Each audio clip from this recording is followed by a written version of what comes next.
নবম ও দশম শ্রেণী প্রিয় শিক্ষার্থীরা, আসসালামু আলাইকুম ওয়া রাহমাতুল্লাহি ওয়া বারাকাতুহু।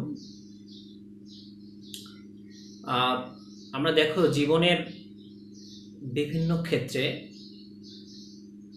বিভিন্ন সময় পরিবেশ, বাবা মা এবং শিক্ষকের দ্বারা অনুপ্রাণিত হই অথবা প্রভাবিত হই। তোমার জীবনের লক্ষ্য স্থির করতে অথবা কোনো গুরুত্বপূর্ণ কাজ সমাধা করতে তোমাকে তোমার বাবা মা, পরিবেশ, শিক্ষক বৃন্দ বিভিন্নভাবে তোমাকে অনুপ্রাণিত করে, ইনফ্লুয়েন্সড করে। দ্যাট মিন্স ওনারা এবং পরিবেশ, বাবা মা, শিক্ষক বৃন্দ এখানে প্রভাবক হিসেবে কাজ করে থাকে। ঠিক তেমনিভাবে জীবের প্রত্যেকটি জৈব রাসায়নিক ক্রিয়াবলিতে কিছু প্রভাবক বা ফ্যাক্টর জড়িত থাকে। আজকে আমরা দেখব হচ্ছে শ্বসনের প্রভাবক এবং তার গুরুত্ব। শিক্ষার্থীরা, আমরা জানি যে শ্বসন হলো জীবের শক্তি উৎপাদনকারী প্রক্রিয়া। এই প্রক্রিয়ায় যে শক্তিটা উৎপন্ন হয় সেই শক্তিটা দিয়ে জীব তার দৈনন্দিন জীবনের সমস্ত কাজকর্ম পরিচালনা করে। এই প্রক্রিয়াটিতে প্রধানত দুই ধরনের প্রভাবক জড়িত থাকে। একটি হলো বাহ্যিক প্রভাবক আর একটি হলো অভ্যন্তরীণ প্রভাবক। আমরা একটু বোর্ডে চলে যাই, তাহলে একটু তোমরা এখানে খেয়াল করে দেখো। শ্বসনের প্রভাবক, ক্যাটালিস্ট অফ রেসপিরেশন। শ্বসনের প্রভাবক সমূহকে প্রধানত দুটি ভাগে ভাগ করা হয়, যথা 1 নম্বর বাহ্যিক প্রভাবক, এক্সটার্নাল ক্যাটালিস্ট, বাহ্যিক প্রভাবক। 2 নম্বরটা হচ্ছে অভ্যন্তরীণ প্রভাবক, ইন্টারনাল ক্যাটালিস্ট, অভ্যন্তরীণ প্রভাবক। এখন আমরা এই প্রভাবকগুলো এবং এই প্রভাবকগুলো কিভাবে এই প্রক্রিয়াটাকে প্রভাবিত করে এ বিষয়ে একটু জানার চেষ্টা করব। তোমরা খেয়াল করে দেখো, আমি দুই ধরনের প্রভাবকের জন্য এখানে একটি বক্স করে দিয়েছি, এখানে একটি বক্স। এই বক্সে খেয়াল করে লেখা রয়েছে হচ্ছে বাহ্যিক প্রভাবক। বাহ্যিক প্রভাবকের মধ্যে আমরা সিরিয়ালি দেখতে পাচ্ছি 1 to 5, অর্থাৎ 1 থেকে 5টি নাম দেখতে পাচ্ছি। আমি সবার উপরে বাহ্যিক প্রভাবক এর ঠিক নিচে, এখানে বাহ্যিক প্রভাবকের নিচে, বাহ্যিক প্রভাবক এর নিচে একটি ছোট্ট কথা লিখে রেখেছি। তোমরা এই কথাটুকু একটু খেয়াল করে দেখবে যে আমি এখানে কি লিখে রেখেছি। বাহ্যিক প্রভাবকের এখানে খেয়াল করে দেখো, অতি পাকা আলেয়া। এটা হচ্ছে তোমার মনে রাখার একটা টেকনিক, যে তুমি কিভাবে প্রভাবকগুলি মনে রাখবে। এজন্য আমি একটু শর্টকাট, একটু মজার টেকনিক এখানে দিয়েছি, অতি পাকা আলেয়া। এখানে একটু খেয়াল করে দেখো, তুমি প্রথমটা অতে হচ্ছে তোমার অক্সিজেন, এখানে তি রয়েছে। এই ততে আমরা ধরবো হচ্ছে তাপমাত্রা, টেম্পারেচার। দেন পাতে হচ্ছে তোমার পানি, কাতে হচ্ছে কার্বন ডাই অক্সাইড। এখন লাস্টেরটা রয়েছে, লাস্টেরটা পুরোটাই মিলে একটা নাম রয়েছে, সেটি হচ্ছে আলেয়া। আলেয়া, দ্যাট মিন্স হচ্ছে এখানে হচ্ছে আলো।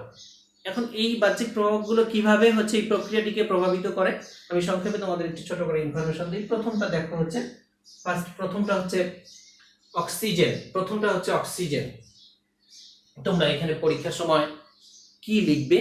অক্সিজেনের বর্ণনায় তোমরা লিখবে যে সবাত শ্বসনে অক্সিজেনের উপস্থিতি একান্ত অপরিহার্য। অক্সিজেনের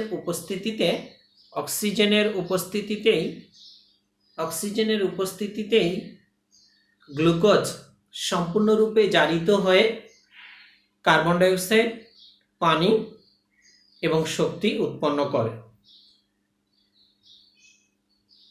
দেন আমরা আসবো হচ্ছে তোমার পরেরটা, সেটি হচ্ছে তাপমাত্রা, টেম্পারেচার। শ্বসনের জন্য আদর্শ টেম্পারেচার হচ্ছে অপটিমাম টেম্পারেচার। অপটিমাম টেম্পারেচারটা হচ্ছে শ্বসনের জন্য 20 থেকে 45 ডিগ্রি সেলসিয়াস। শ্বসনের জন্য অপটিমাম টেম্পারেচার হচ্ছে 20 থেকে 45 ডিগ্রি সেলসিয়াস। যদি তাপমাত্রাটা 20 ডিগ্রি সেলসিয়াসের নিচে এবং হচ্ছে 45 ডিগ্রি সেলসিয়াসের উপরে যায়, তাহলে এই প্রক্রিয়ার হারটি কমে যায়। আমরা নেক্সট পরেরটা একটু যাই। পানি। এখানে দেখো পানির উপস্থিতি। আমরা জানি যে সবাত শ্বসন প্রক্রিয়ায় হচ্ছে তোমার পানির উপস্থিতির প্রয়োজন হয়। পানির উপস্থিতিতে কি হয়ে থাকে? পানির উপস্থিতিতে শ্বসন ক্রিয়ার জন্য যে এনজাইমগুলো জড়িত রয়েছে, এই এনজাইমগুলোর কার্যক্ষমতা বৃদ্ধি পায়। অর্থাৎ পানির উপস্থিতিতে শ্বসন ক্রিয়ার হারটা ভালো হয়। পরিমিত পরিমাণে পানি শ্বসন ক্রিয়ার হারকে বৃদ্ধি করে। তবে কোষে অত্যধিক পরিমাণে পানি, আবার প্রয়োজনের তুলনায় কম পানি শ্বসন ক্রিয়ার হারকে কিছুটা ব্যাহত করে। দেন পরেরটা আমরা যাব একটু কার্বন ডাই অক্সাইড। এখন কার্বন ডাই অক্সাইডের হার যদি বেড়ে যায়, যদি কার্বন ডাই অক্সাইডের হারটা বেড়ে যায়, তাহলে শ্বসন ক্রিয়ার হার কিছুটা কমে যায়। দেন আমরা আসবো একটু আলোতে। আমরা জানি যে শ্বসন দিনরাত্রি 24 ঘন্টা প্রত্যেকটি সজীব কোষে ঘটে থাকে। তাহলে শ্বসন ক্রিয়া আলোটার কি প্রয়োজন? দিনের বেলা সাধারণত দেখা যায়, আমরা জানি যে উদ্ভিদের পত্ররন্ধ্রটা দিনের বেলা খোলা থাকে। দিনের বেলা খোলা থাকলে সেখানে কার্বন ডাই অক্সাইড প্রবেশ করে এবং হচ্ছে অক্সিজেনটা কি হয়, বের হয়। তো এই সময় হচ্ছে তাদের শ্বসনটা একটু বেশি ঘটে। এইভাবে হচ্ছে আলোটা সহায়তা করে। অর্থাৎ পত্ররন্ধ্রটা যখন খোলা থাকে তখন কার্বন ডাই অক্সাইডটা হচ্ছে তোমার দিনের বেলা বেশি বের হয়ে যায়। কার্বন ডাই অক্সাইডটা দিনের বেলা তারা বেশি গ্রহণ করে এবং হচ্ছে অক্সিজেনটা তারা বেশি ত্যাগ করে। এই পয়েন্টটা একটু আবারও বলতে চাই। আলোর উপস্থিতিতে উদ্ভিদের পত্ররন্ধ্রটা দিনের বেলা খোলা থাকে। খোলা থাকলে তারা এই পত্ররন্ধ্র দিয়ে হচ্ছে কার্বন ডাই অক্সাইডটা হচ্ছে শোষণ করে, আর হচ্ছে তোমার অক্সিজেনটা তারা ত্যাগ করে। ফলে দেখা যায় যে আলোর উপস্থিতিতে শ্বসন ক্রিয়ার হার কিছুটা হচ্ছে বৃদ্ধি পায়। ওকে, দেন আমরা এখানে একটু আসি। দেখো যে অভ্যন্তরীণ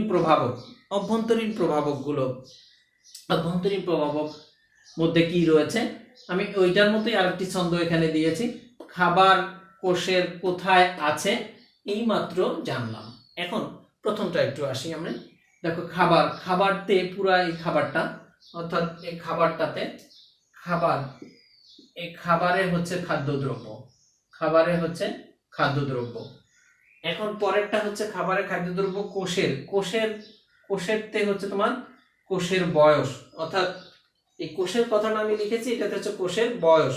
ওকে, দেন কোথায় হচ্ছে কোষ মধ্যস্থ পানি। দেন আছে, এটা সরাসরি হুবহু সব মিলবে না। আছেতে আমি ধরেছি অজৈব লবণ। এটা কোথায়? অজৈব লবণটা কোষে কি পরিমাণে আছে, এটা অজৈব লবণ। দেন তুমি পরেরটা আসো, এই মাত্র, এইটা আমি ধরি আগে। এইতে আমি এখানে নিয়েছি কি এনজাইম। মাত্র মাটিতে অবস্থিত খনিজ লবণ।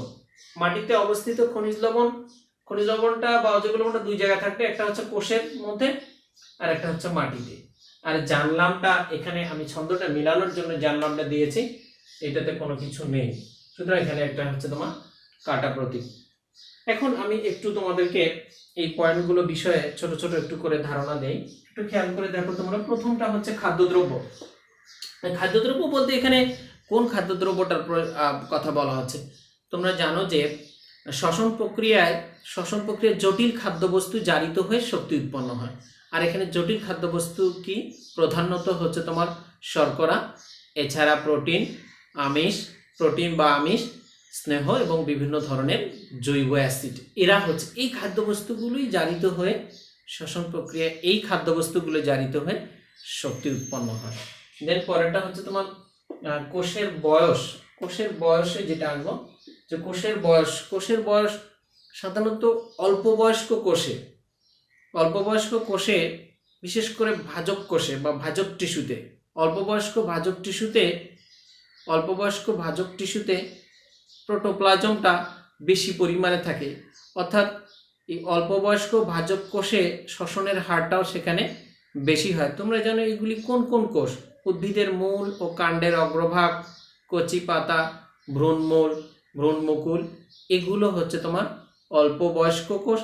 এবং এগুলোতে বেশি পরিমাণে মাইটোসিস বিভাজন হয় এবং সেজন্য সেখানে শ্বসনটাও বেশি হয়। পরেরটা একটু আসবো আমরা। কোষ মধ্যস্থ পানি।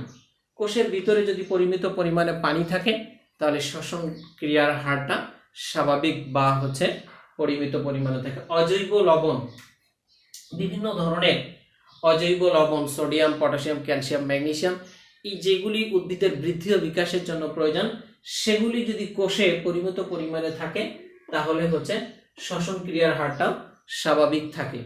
পরেরটা আমরা একটু আসবো হচ্ছে এখানে কি রয়েছে, এনজাইম। এনজাইম তোমরা জানো যে শ্বসন ক্রিয়ায় বিভিন্ন ধরনের এনজাইম জড়িত। এরকম এনজাইমগুলোর নাম তোমাদের এসএসসি লেভেলে দেয়া নেই, যদি এরকম নাম বলা যায় অনেকগুলো নাম রয়েছে, যেমন হচ্ছে হেক্সোকাইনেস, কাইনেস, আইসোমারেস, এপিমারেস, ডিহাইড্রোজিনেস ইত্যাদি নাম। আমি দুটো নাম তোমাদের একটু পাশে লিখে দিই, তোমরা এই দুটো নাম পরীক্ষায় লেখার চেষ্টা করবে। এটা হচ্ছে কাইনেস, সহজটা দিলাম, এটা হচ্ছে কাইনেস, এটা হচ্ছে আইসোমারেস। আইসোমারেস অর্থাৎ তোমরা আইসোমার বিক্রিয়ার নাম অনুসারে এটা মনে রাখবা। কাইনেস, আইসোমারেস, এপিমারেস, তারপরে হচ্ছে তোমার ডিহাইড্রোজিনেস, ইনোলেস, এই এনজাইমগুলো হেক্সোকাইনেস এখানে জড়িত থাকে। এনজাইমগুলো যদি কোষে পরিমিত পরিমাণে থাকে তাহলে শ্বসনের হারটাও বৃদ্ধি পায়। এবার মাটিতে অবস্থিত খনিজ লবণ কোষের ন্যায়, অর্থাৎ এই যে হচ্ছে তোমার অজৈব লবণটা এখানে কোষের মধ্যে আর এটা হচ্ছে মাটিতে। তোমরা জানো যে উদ্ভিদ মাটি থেকে হচ্ছে দুটি পদ্ধতিতে খনিজ লবণ শোষণ করে, একটা সক্রিয় আর একটা হচ্ছে তোমার নিষ্ক্রিয়, দুটো পদ্ধতিতে। এখন যদি মাটিতে প্রচুর পরিমাণে বা পরিমিত পরিমাণে খনিজ লবণগুলো থাকে তাহলে শ্বসন ক্রিয়ার হারটাও হচ্ছে বৃদ্ধি পায়, আর যদি মাটিতে খনিজ লবণের পরিমাণটা কম থাকে তাহলে শ্বসন ক্রিয়ার হারটা ব্যাহত হয়। শিক্ষার্থীরা আমরা একটু পরের টপিকসটাতে যাব, সেটি হচ্ছে শ্বসনের গুরুত্ব, ইম্পর্টেন্স অফ রেসপিরেশন। আমি এখানে পয়েন্টগুলো তোমাদের লিখে রেখেছি, তোমরা পরীক্ষার সময় এভাবে ঠিক এইভাবে পয়েন্ট করে লিখবে এবং প্রত্যেকটা পয়েন্টের 2 থেকে 1টি করে সেন্টেন্স লিখবে। ওকে, এটি 4 নম্বরের জন্য আসে সাধারণত তোমার উচ্চতর দক্ষতায়। শ্বসনের গুরুত্ব বিশ্লেষণ করো। একটু পয়েন্টগুলো আমি আলোচনা করে দিই।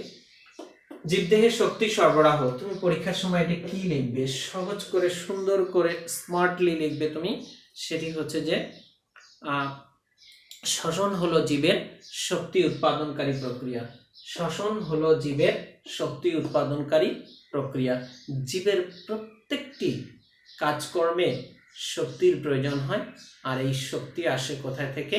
এই শক্তিটা আসে শ্বসন প্রক্রিয়া হতে। দেখ পরেরটা একটু আসি। পরেরটাতে তোমরা দেখো যে এখানে রয়েছে কি, খাদ্য প্রস্তুত। পরেরটা হচ্ছে খাদ্য প্রস্তুত। খাদ্য প্রস্তুতে শ্বসন কিভাবে সহায়তা করে তোমরা একেবারে খুব সহজ করে বুঝতে পারো যে আমরা জানি যে শ্বসন প্রক্রিয়ায় হচ্ছে কার্বন ডাইঅক্সাইডটা সেখানে নির্গত হয়, আর ওই কার্বন ডাইঅক্সাইডটা উদ্ভিদ ব্যবহার করে সালোক সংশ্লেষণ প্রক্রিয়ায় খাদ্য প্রস্তুত করে। খনিজ লবণ শোষণ, খনিজ লবণ শোষণ, শ্বসন ওই কথাটি আমি আরেকটু বলতে চাই। খনিজ লবণ শোষণ, উদ্ভিদ দুটি পদ্ধতিতে খনিজ লবণ শোষণ করে, তোমাদের 6 নম্বর অধ্যায়ে রয়েছে। দুটি পদ্ধতিতে খনিজ লবণ শোষণ করে, একটা সক্রিয় আর একটা হচ্ছে নিষ্ক্রিয়। তো সক্রিয় খনিজ লবণ পরিশোষণ প্রক্রিয়ায়, সক্রিয় খনিজ লবণ পরিশোষণ প্রক্রিয়ার জন্য হচ্ছে তোমার শক্তির প্রয়োজন হয়, বিপাকীয় শক্তির প্রয়োজন হয়। আর এই শক্তিটা আসে কোথায় থেকে?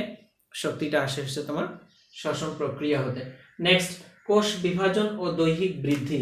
তোমরা জানো যে কোষ বিভাজনের জন্য শক্তির প্রয়োজন হয়, আর এই প্রয়োজনীয় শক্তিটা আসে এটিপি ভেঙে, এটিপি থেকে। আর এটিপি তৈরি হয় কোন প্রক্রিয়ায়? শ্বসন প্রক্রিয়ায়। সুতরাং কোষ বিভাজন এবং হচ্ছে কোষ বিভাজন হলে জীবের দৈহিক বৃদ্ধি হবে। সুতরাং কোষ বিভাজন এবং দৈহিক বৃদ্ধিতে শ্বসন অত্যন্ত গুরুত্বপূর্ণ ভূমিকা পালন করে। তাপমাত্রা রক্ষা, তোমরা জানো যে মানবদেহের স্বাভাবিক টেম্পারেচার 98.4 ডিগ্রি ফারেনহাইট। এই তাপমাত্রাটা শ্বসন ক্রিয়ার ফলে যে তাপশক্তিটা উৎপন্ন হয়, এই তাপশক্তিটা হচ্ছে তোমার মানবদেহের টেম্পারেচারটা বজায় রাখে। দেন এপাশে আমরা আরেকটু আসি। দেখো 4 নম্বরটা হচ্ছে উপক্ষার বা জৈব অ্যাসিড উৎপাদন। সহজ করে একটি কথায় শেষ, সেটি হচ্ছে যে অবাধ শ্বসন প্রক্রিয়ায় বিভিন্ন ধরনের অ্যালকোহল, যেমন ইথাইল অ্যালকোহল ও জৈব অ্যাসিড ল্যাকটিক অ্যাসিড উৎপন্ন হয়। অবাধ শ্বসন প্রক্রিয়ায় অবাধ শ্বসন প্রক্রিয়ায় ইথাইল অ্যালকোহল বা ল্যাকটিক অ্যাসিড উৎপন্ন হয়। তারপর হচ্ছে বায়ুমণ্ডলে অক্সিজেন ও কার্বন ডাই অক্সাইডের ভারসাম্য রক্ষা। এটি খুব সহজ একটি পয়েন্ট এবং তুমি অনেক ছোটবেলা থেকে এটা জেনে আসো যে সকল জীব শ্বসন ক্রিয়ায় অক্সিজেন ব্যবহার করে এবং কার্বন ডাই অক্সাইডটা ত্যাগ করে। তো এখানে দেখো একটু তোমার এই বায়ুমণ্ডলে যে কার্বন ডাই অক্সাইডটা আমরা ত্যাগ করতেছি এটা আবার হচ্ছে তোমার উদ্ভিদ গ্রহণ করে, আর হচ্ছে তোমার উদ্ভিদের ত্যাগকৃত অক্সিজেনটা আমরা গ্রহণ করে থাকি। এভাবে বায়ুমণ্ডলে অক্সিজেন ও কার্বন ডাই অক্সাইডের ভারসাম্যটা রক্ষায় শ্বসন গুরুত্বপূর্ণ ভূমিকা পালন করে। শিল্পের ক্ষেত্রে কি কি ব্যবহার হয়? শিল্পক্ষেত্রে এখানে একটু ভিন্ন ধরনের শিল্পক্ষেত্রে যে বিভিন্ন ধরনের হচ্ছে তোমার মৎস্য শিল্পে, এরপরে হচ্ছে তোমার মদ বিয়ার ইত্যাদি প্রস্তুতিতে অবাধ শ্বসনের বিভিন্ন অণুজীবগুলি ব্যবহার করা হয়। তাহলে সব মদ শিল্পে, মদ তৈরিতে, বিয়ার তৈরিতে এবং হচ্ছে তোমার মৎস্য শিল্পেও অবাধ শ্বসনের অণুজীবগুলোকে ব্যবহার করা হতো। যে সমস্ত অণুজীবের মধ্যে অবাধ শ্বসন হয়ে থাকে তাদেরকে ব্যবহার করা হয়ে থাকে। দুগ্ধজাত শিল্পে আমরা জানি যে দই, পনির ইত্যাদি তৈরিতে ব্যাকটেরিয়া ব্যবহার করা হয়। এখানে যেমন ব্যবহার করা হয় হচ্ছে তোমার ল্যাক্টোব্যাসিলাস ব্যাকটেরিয়া ব্যবহার করা হয়। ল্যাক্টোব্যাসিলাস আর হচ্ছে তোমার স্ট্রেপ্টোকক্কাস, ল্যাক্টোব্যাসিলাস এবং স্ট্রেপ্টোকক্কাস। এই ল্যাক্টোব্যাসিলাস এবং স্ট্রেপ্টোকক্কাস এটা একটা ব্যাকটেরিয়া, ল্যাক্টোব্যাসিলাস এবং স্ট্রেপ্টোকক্কাস ব্যাকটেরিয়া এর অবাধ শ্বসনটাকে কাজে লাগিয়ে ল্যাক্টোব্যাসিলাস এবং হচ্ছে স্ট্রেপ্টোকক্কাস ল্যাকটিস এই দুইটা ব্যাকটেরিয়ার অবাধ শ্বসনটাকে কাজে লাগিয়ে দই, পনির তৈরি করা হয়। নেক্সট আমরা আসবো হচ্ছে বেকারি শিল্পে। এটা তোমরা সবাই জানো যে বেকারি শিল্পে সাধারণত আমরা জানি যে ইস্ট এর মধ্যে অবাধ শ্বসন হয়ে থাকে। ইস্টের অবাধ শ্বসনের ফলে কি উৎপন্ন হয়? সেখানে ইথাইল অ্যালকোহল, কার্বন ডাইঅক্সাইড আর হচ্ছে সামান্য শক্তি। যে কার্বন ডাইঅক্সাইডটা উৎপন্ন হয় ওই কার্বন ডাইঅক্সাইডটা হচ্ছে তোমার রুটিটাকে ফাঁপা করে তুলে, ফলে রুটিটা আকারে বড় হয়ে থাকে এবং হচ্ছে তোমার বেকারি শিল্পে এভাবেই ব্যবহার করা হয় হচ্ছে অবাধ শ্বসনটা। বিশেষ করে শিল্পক্ষেত্রে ব্যবহার হয়ে থাকে অবাধ শ্বসন। তো শিক্ষার্থীরা, আমি তোমাদের বলতে চাই যে একদিন পৃথিবী আবারও ঠিক হয়ে যাবে, আমরা পুনরায় স্বাভাবিক অবস্থানে চলে আসব ইনশাল্লাহ। সেই দিনটা আর খুব বেশি দূরে নয় হয়তোবা, যেদিন স্বাস্থ্য বিভাগের নিয়মিত অনলাইন ব্রিফিংয়ে বলা হবে যে বাংলাদেশ করোনা মুক্ত। সেই দিনের অপেক্ষায় তোমরা সবাই ভালো থাকবে, সুন্দর থাকবে, সেলফ প্রোটেক্ট অবস্থায় থাকবে। আসসালামু আলাইকুম ওয়া রাহমাতুল্লাহি ওয়া বারাকাতুহু।